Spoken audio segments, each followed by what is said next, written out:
Alah, tak kena. Butalah mata aku ni. Ayah nak pergi mana ni? Ayah nak pergi mancing kejap. Nak pergi mancing. Ani nak ikut, nak ikut. Tak payahlah, sekejap je. Alah, adik nak mancing juga. Adik nak mancing macam mana? Jorang ada satu je. Tak apa, kita gilir-gilir lah. Mula-mula, bagi adik mancing dulu. Lepas adik dapat ikan, ayah pula mancing. Adik tak pandai mancing. Nanti asyik kumpau je. Kita nak makan apa malam ni? Dah tu belikanlah satu jorang untuk adik belajar mancing ayah. Kalau adik nak belajar mancing, tak payah beli jorang. Nanti ayah buatkan. Ayah nak buat jorang untuk adik? Ya. Ayah buat lagi power daripada jorang ni, ya? Adik tunggu sekejap, Nak pergi mancing. Tak kena. Dan keke mai loi loi, ikan gelam mai lai. Adik, dah jom. Tengok ayah buat jorang ni.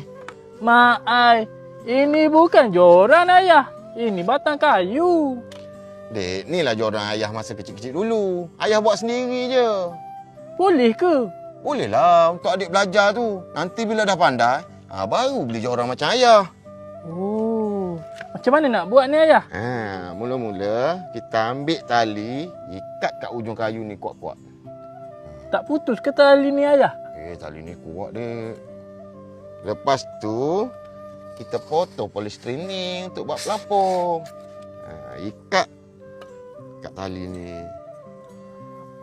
Pelampung ni untuk apa sebenarnya ayah? Pelampung ni untuk kita tahu ikan tu makan upam. Bila ikan tu makan upam, pelampung ni akan tenggelam. Lepas tu boleh kita sentak. Oh, kira kita nak tahulah ikan makan ke tak makan. Betul.